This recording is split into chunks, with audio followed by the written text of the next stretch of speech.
ఉండే వ్యక్తులం కాబట్టి ఇప్పటికీ 3-4 సార్లు అనేక సార్లు పోలీసుల్ని కలిసాం. ఈరోజు మళ్ళీ ఎస్పీ గారిని కలిసి పర్మిషన్ ఇమ్మని రిక్వెస్ట్ చేస్తున్నాం. అది కూడా చెప్పాం, ఎక్కడా సభలు లేవు, పబ్లిక్ మీటింగ్స్ లేవు, ఆగటాలు లేవు. డైరెక్ట్గా జగన్మోహన్ రెడ్డి గారు వాళ్ళ ఇంటి నుంచి బయలుదేరి నేరుగా నాగమల్లేశ్వరరావు గారి ఇంటికి వస్తాడు. వాళ్ళ తల్లిదండ్రుల్ని వాళ్ళ కుటుంబ సభ్యుల్ని కలిసి పరామర్శించి మరి వెంటనే మళ్ళీ స్ట్రైట్గా వెళ్ళిపోతారు. కానీ చూస్తుంటే ఈ ప్రభుత్వం యొక్క దురాలోచన బట్టబయలవుతుంది. పొదిలి మీటింగ్ తర్వాత ఏంటో వాళ్ళలో భయం వణుకు అర్థం కావట్లా. వామ్మో జగన్మోహన్ రెడ్డి గారిని తిరగనిస్తే ఈ ప్రభుత్వం ఇంకా పాలన అందించగలుగుతుందా అనే భయం స్పష్టంగా ఈ ప్రభుత్వంలో కనపడుతుంది. అందుకని అనేక ఒత్తిళ్లు అధికారుల మీద. ఇప్పుడు ఎస్పీ గారు కూడా ఒక 50 మందినే పర్మిట్ చేస్తాం, అలాగైతేనే 100 మంది. నేను అడుగుతున్నా, ఒక ఎమ్మెల్యే స్థాయి ఒక సర్పంచ్ స్థాయి పోతేనే పరామర్శకి ఆ గ్రామంలో 100 మంది వస్తారే, మరి రాష్ట్ర నాయకుడు మాస్ లీడర్ అయిన జగన్మోహన్ రెడ్డి గారు వస్తే ఆపగలుగుతామా ఎవరివన్నా? అయినా మేము మాట ఇచ్చాం అందరూ నాయకులు. సార్ వాస్తవంగా మేము అందరూ కార్యకర్తలు రావాలి, జగన్మోహన్ రెడ్డి గారిని చూడాలి అంటున్నారు. మేము మొన్నటి వరకు మా నియోజకవర్గాల్లో పోనీలే కార్యకర్తల వరకు తలా ఒక 50 వెహికల్స్ 100 వెహికల్స్ పెట్టి తీసుకెళ్దాం నియోజకవర్గాల నుంచి అనుకున్నాం. కానీ మీరు సెక్యూరిటీ ప్రాబ్లం అంటున్నారు, మీ నాయకుడికి ఆపద రావచ్చు అంటున్నారు, వెహికల్స్ ఆపేయమంటున్నారు. అంటే ఎస్ మేము మాటిస్తాం, ఒక్క వెహికల్ కూడా పెట్టము. మాకు కావాల్సింది జగన్మోహన్ రెడ్డి గారి రావటం, ఆ కార్యకర్త కుటుంబాన్ని పరామర్శించటమే మాకు ముఖ్యం. వేరే ఏ విషయం మాకు ముఖ్యం కాదు. జగన్మోహన్ రెడ్డి గారికి జనం ఉన్న అనేది భారతదేశం మొత్తం తెలుసు, కొత్తగా తెలియజేయాలయ్యింది. ఎక్కడ మేము సమీకరణ చెయ్యము. స్వచ్ఛందంగా కేవలం మేము కూడా ఆయనతో పాటు ఆయన వెనకాల నడుచుకుంటూ పోయి పరామర్శిస్తాం అని చెప్పాం. వారు ఆలోచించుకొని చెప్తామన్నారు. ఖచ్చితంగా పర్మిషన్ ఇవ్వాలి. జగన్మోహన్ రెడ్డి గారు రేపు 100 తాడేపల్లి నుంచి వచ్చి నాగమల్లేశ్వరరావు గారి కుటుంబాన్ని పరామర్శిస్తారు. అటువంటి సంకేతాలు మాకు వచ్చినాయి. మీకు తెలిసిన విషయమే, ఒకసారి మాట ఇచ్చిన తర్వాత వెనక్కిపోయే వ్యక్తి కాదు జగన్మోహన్ రెడ్డి గారు. ఖచ్చితంగా రేపు వస్తారు, పరామర్శిస్తారు, ప్రగాఢ సానుభూతి తెలియజేస్తారు. ఏది ఏమైనా రేపటి ఈ ప్రోగ్రాం కొనసాగుతుందని మేమందరం వైఎస్ఆర్సీపీ నాయకులు మీకు తెలియజేస్తున్నాం.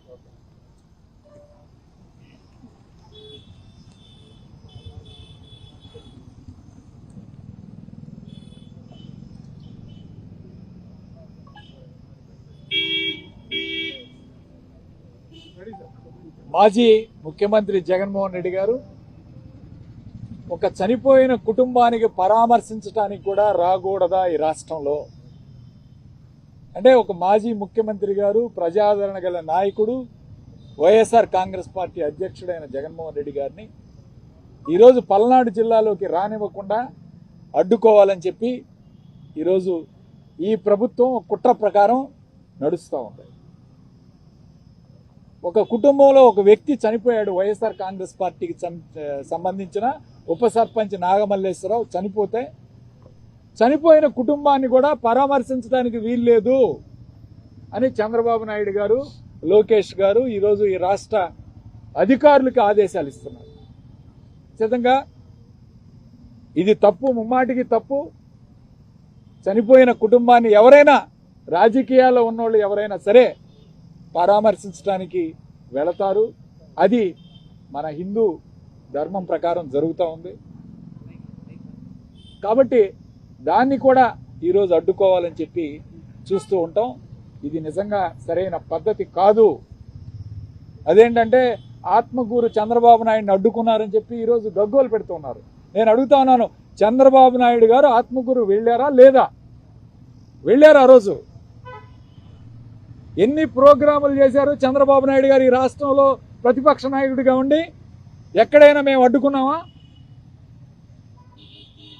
ఈరోజు ముఖ్యంగా ఒక కుర్రవాడు ఉప సర్పంచ్ చనిపోయాడు, మా పార్టీకి సంబంధించిన వాడు అని చెప్పి ఆ కుటుంబాన్ని పరామర్శించి ఆ విగ్రహ ఆవిష్కరణకు వస్తూ ఉంటే ఏమిటి మీ బాధ? పొదిలి సంఘటన జరిగిన తర్వాత అంటే జగన్మోహన్ రెడ్డి గారి రాష్ట్రంలో ఎక్కడికి వెళ్ళినా విపరీతంగా జనాలు వస్తున్నారు. జగన్ అంటే జనం, జనం అంటే జగన్ అనే నివాదం ఈ రాష్ట్రంలో జరుగుతూ ఉంది. జగన్మోహన్ రెడ్డి గారు ఎక్కడికి వెళ్ళినా జనాలు వస్తారు. ఈ ప్రభుత్వం విఫలమైందని సంకేతాలు వెళుతున్నాయి. దీన్ని అడ్డుకోవాలనే కుట్రతో ఈరోజు ఈ తెలుగుదేశం ప్రభుత్వం జగన్మోహన్ రెడ్డి గారిని ఆపాలి, అడ్డుకోవాలని చెప్పి ఈరోజు అధికారుల చేత మాట్లాడిస్తూ ఉన్నారు. ఇది సరైన పద్ధతి కాదు. ప్రజాస్వామ్యంలో ఎన్ని అడ్డంకులు పెట్టినా, మీరు ఏం చేసినా సరే జగన్మోహన్ రెడ్డి గారు ఒక్కడైనా వస్తాడు ఆ ఊరికి, ఆ గ్రామానికి వచ్చి పలకరించి వెళ్తాడు. మేమెవరూ వెళ్ళకపోయినా పర్వాలేదు, ఆయన ఒక్కడైనా సరే వస్తాడు. తాడేపల్లి నుంచి ఖచ్చితంగా కలుస్తాడు ఆ కుటుంబాన్ని పరామర్శించి వెళ్తాడు అని ఈరోజు మేము కూడా చెప్తా ఉన్నాం. అట్లానే ఎస్పీ గారికి కూడా చెప్పాం. అయినా ఆయన ఒత్తిడితోటి ఇబ్బంది పడుతున్నారు. కాబట్టి మేము ఒకటే నిర్ణయం చేసుకున్నాం, ఖచ్చితంగా రెంటపాళ్ళ వెళ్ళి తీరుతాం. 600 మేము ఆ కుటుంబాన్ని పరామర్శిస్తామని తెలియజేస్తూ సెలవు తీసుకుంటాం.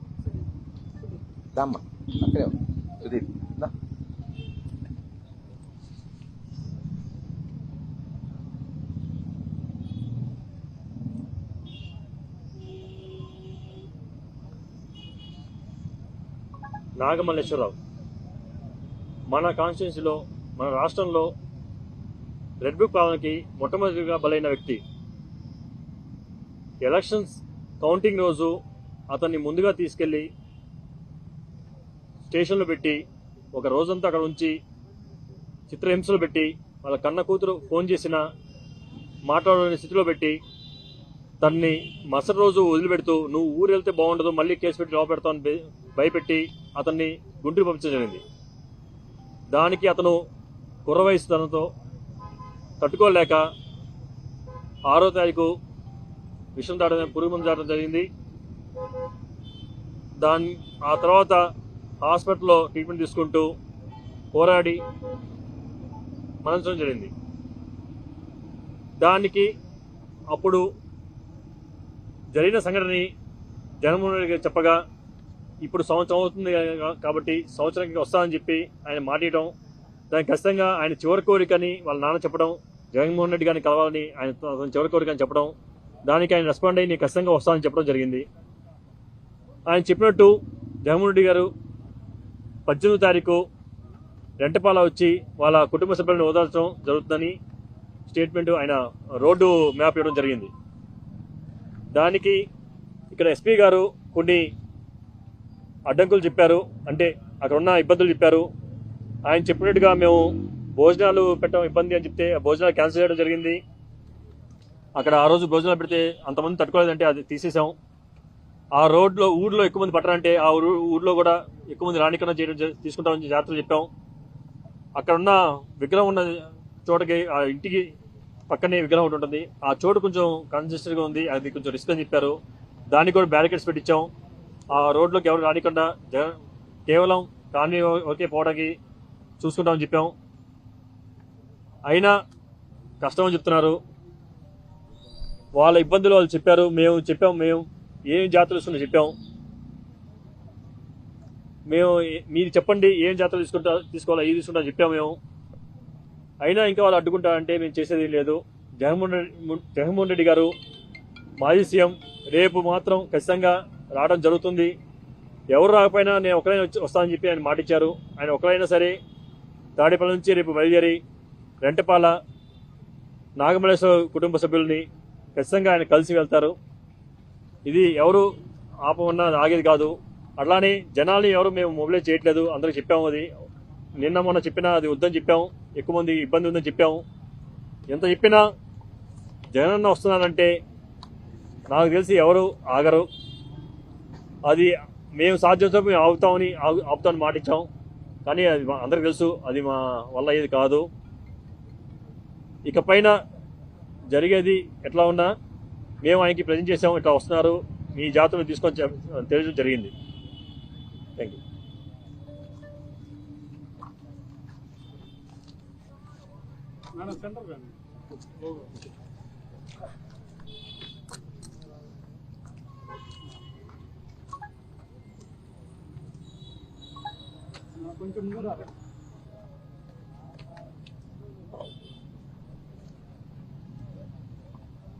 రేపు మన నాయకుడు జగన్మోహన్ రెడ్డి గారు మన పల్నాడు జిల్లా సత్తెనపల్లి నియోజకవర్గానికి రెంటపాల గ్రామానికి ఈ రెడ్ బుక్ రాజ్యాంగానికి ఈ రెడ్ బుక్ పాలనకి పోలీసుల వేధింపులకు తట్టుకోలేక ఒక 38 సంవత్సరాల వయసున్నటువంటి నాగమల్లేశ్వరరావు అనేటువంటి యువకుడు పోలీసులు వేధింపులు తట్టుకోలేక ఆత్మహత్య చేసుకొని అది గత ఏడాది జరిగినటువంటి ఇన్సిడెంట్. మరి సంవత్సరం అయింది. ఆ కుటుంబము ఉన్నటువంటి బాధని వాళ్ళ యొక్క భావాన్ని జగన్మోహన్ రెడ్డి గారికి వినిపించి వారు గుర్తుగా ఆ అబ్బాయి గుర్తుగా ఆ గ్రామంలో ఒక విగ్రహాన్ని ఏర్పాటు చేసుకొని దానికోసము దాన్ని జగన్మోహన్ రెడ్డి గారిని ఆ కుటుంబ సభ్యులు కలిసి మరి ఈ నేపథ్యంలో జగన్మోహన్ రెడ్డి గారు రెంటపాలకు వచ్చి ఆ కుటుంబానికి భరోసాగా అండగా ఉంటూ మరి ఆ విగ్రహావిష్కరణ చేయడానికి జగన్మోహన్ రెడ్డి గారు రానున్నారు. ఇప్పుడు ఇక్కడ జరుగుతున్నటువంటి పరిస్థితులు కానీ ఇక్కడ ఉన్నటువంటి జిల్లాలో అందరికీ కూడా తెలుసు. ఏవో పర్మిషన్స్ పేరుతో ఇంకేవో అడ్డంకులు సృష్టించి జగన్మోహన్ రెడ్డి గారి కార్యక్రమాన్ని అడ్డుకోవాలని అనేక ఆంక్షలు విధించి వచ్చే పబ్లిక్ ని కన్ఫ్యూజ్ చేయాలని రీసెంట్ టైమ్స్ లో పొదిల్లో జగన్మోహన్ రెడ్డి గారికి చాలా పెద్ద ఎత్తున కూడా ప్రజాదరణ లభించింది. చాలా పెద్ద ఎత్తున కూడా వైఎస్ఆర్ కాంగ్రెస్ పార్టీకి రాష్ట్రంలో మద్దతు దొరుకుతుంది. ప్రజలందరూ కూడా ఈ కూటమి ప్రభుత్వం వచ్చినాక ఈ కూటమి ప్రభుత్వం యొక్క అరాచకాలు అవన్నీ కూడా ఆ బాధతో ఇవాళ జరుగుతున్నటువంటి మోసాలు ఇవన్నీ చెప్పుకునేందుకు, అలాగే జగన్మోహన్ రెడ్డి గారు అయితే మనకు ఏ విధంగా ప్రశాంతంగా ఉండేవాళ్ళమో మరి ఈ రోజున ఈ కూటమి వచ్చిన తర్వాత ఈ అరాచకాలు తట్టుకోలేక అందరూ కూడా రోడ్డెక్కి జగన్మోహన్ రెడ్డి గారు వస్తుంటే ఈ రోజు మద్దతు తెలుపుతున్నటువంటి పరిస్థితి మనం చూస్తా ఉన్నాం రాష్ట్రంలో. మరి ఇలాంటి పరిస్థితుల్లో ప్రజలు స్వచ్ఛందంగా న్యాచురల్ గా జగన్మోహన్ రెడ్డి గారు లాంటి ఒక మంచి చరిష్మా ఉన్నటువంటి నాయకుడు జగన్మోహన్ రెడ్డి గారు అంటేనే జనం. మరి ఆయన వస్తున్నాడు అంటేనే ఎవరు ఏమి ఆర్గనైజ్ చేయాల్సినటువంటి అవసరం లేదు, ఎవరు ఏం చెప్పాల్సినటువంటి అవసరం లేదు. న్యాచురల్ గా జనం అనేది ఈజ్ అ క్రౌడ్ పుల్లర్. మరి వారు వస్తూ ఉండగా ఇంతమంది అంతమంది అని చెప్పి ఈ రోజు పోలీసులు రకరకాల ఆంక్షలు విధించి అట్లా చేయాలి, ప్రోగ్రామ్ 100 మందితోనే చేయాలి ఇట్లా అని చెప్పి అనేక మాటలు చెప్పి ఈ ప్రోగ్రాం పట్ల ఒక అభద్రతని ప్రజల్లోకి పంపించి ప్రజల్ని కన్ఫ్యూజ్ చేసి దీన్ని ఒక రకంగా ఫెయిల్ చేయాలనేటువంటి ఒక ఉద్దేశంతో పోలీసులు వేస్తున్నటువంటి అడుగుల గురించి మనం చూస్తా ఉన్నాం. కాబట్టి మేమందరం కూడా ఈరోజు వచ్చి ఎస్పీ గారిని కలిసి ఏ విధంగా ప్రోగ్రామ్ కండక్ట్ చేయబోతున్నాం, అసలు ఏంటి ఈ ఒక ఇష్యూ ఈ కాజ్ మీద వస్తున్నారు.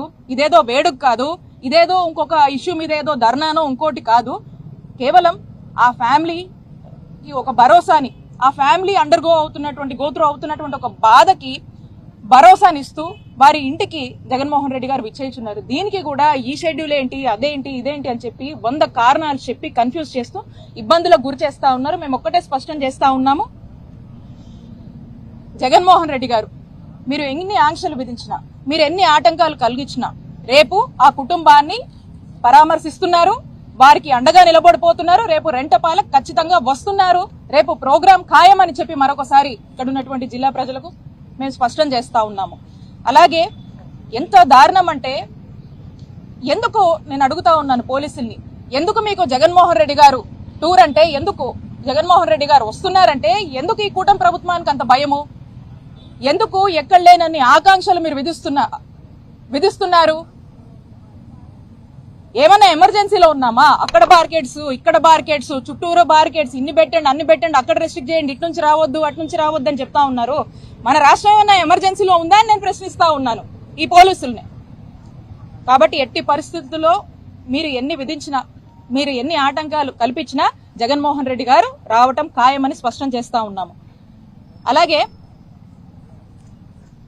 మేము చూస్తా ఉన్నాము, ఈ ట్రావెల్స్ వాళ్ళకి ఫోన్ చేసి చెప్తున్నారంట, ఆటోలకు ఫోన్ చేసి చెప్తున్నారంట, లోకల్ గా ఎక్కడికక్కడ పోలీసులు గానీ వీళ్ళంతా కూడా మీరు పంపొద్దు, మీరు పెట్టొద్దు, మీరు గనక ఎవరన్నా మీ వెహికల్స్ యూజ్ చేసుకుంటే మిమ్మల్ని కేసులు పెడతాం, మీ వెహికల్స్ లాక్కెళ్తున్నామని ఈ విధమైనటువంటి భయప్రాంతులకు కామన్ మ్యాన్ ఈ రోజు గురి చేస్తున్నారు. అంత అవసరం ఏముంది?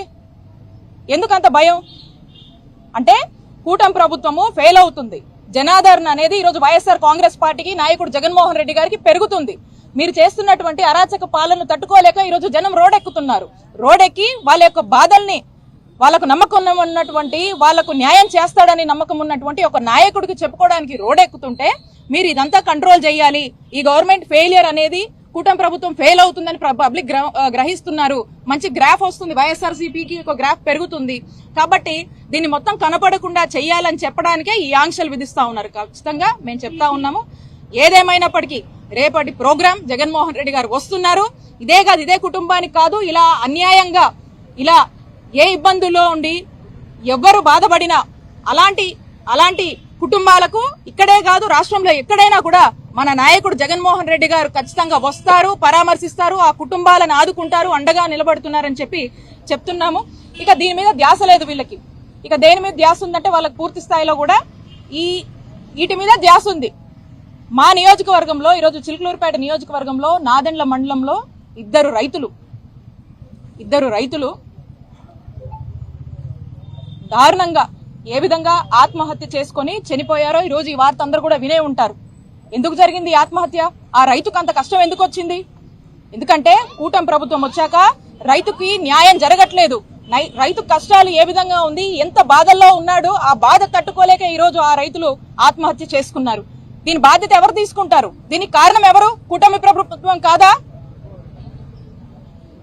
ఇవేం పట్టవు. ఇప్పుడు ఇలాంటి డిస్టర్బెన్స్లు చేయాలి, రెడ్ బుక్ రాజ్యాంగం అమలు చేయాలి, జగన్ గారి ప్రోగ్రామ్ వస్తే జనాలను అడ్డుకోవాలి. దీని మీద ఉన్నటువంటి ఫోకస్ దేని మీద లేదు, పబ్లిక్ మీద లేదు, పబ్లిక్ ఇంట్రెస్ట్ కోసం పనిచేసే దీనికి లేదు, ప్రజలకు కావాల్సినటువంటి పనుల మీద లేదు, సామాన్యుడికి ఏదన్నా మంచి చేద్దామన్నటువంటి ఆలోచన లేదు. ఎంతసేపు ఇలాంటి రాజకీయాల మీద అన్వాంటెడ్ గా వేస్ట్ ఆఫ్ టైం అనొచ్చు, అలాంటి వాటి మీద ఫుల్ టైం పెట్టి పనిచేసి మరి ఇలా ఆత్మహత్య చేసుకున్న వారికి, ఆ రైతులకు భరోసాగా ఉందామని, ఇంకెవరో కూడా చేసుకోకుండా రైతులను ఆదుకుందామని గాని, ఇంకే రంగంలో ఉన్న వాళ్ళైనా ఆదుకుందామని గాని ఇంతైనా ఆలోచన లేదు. ఇప్పటికైనా ఈ ప్రభుత్వం మేలుకోవాలని తెలియజేసుకుంటున్నాము. ఏదేమైనప్పటికీ జగన్మోహన్ రెడ్డి గారు రేపు పల్నాడు జిల్లా రెంటపాలకు వస్తున్నారు. ఇక్కడ ఉన్నటువంటి ప్రజలందరూ కూడా మరి జగనన్న రాక కోసం ఎదురు చూస్తున్నారు. ఖచ్చితంగా వారికి, వారి యొక్క కుటుంబానికి, ప్రతి ఒక్కరికి మద్దతుగా ఎప్పటికీ మన నాయకుడు జగన్మోహన్ రెడ్డి గారు మన కోసం నిలబడతారు, పోరాడతారు, ప్రశ్నిస్తూనే ఉంటారు అని తెలియజేసుకుంటున్నాను. థాంక్యూ.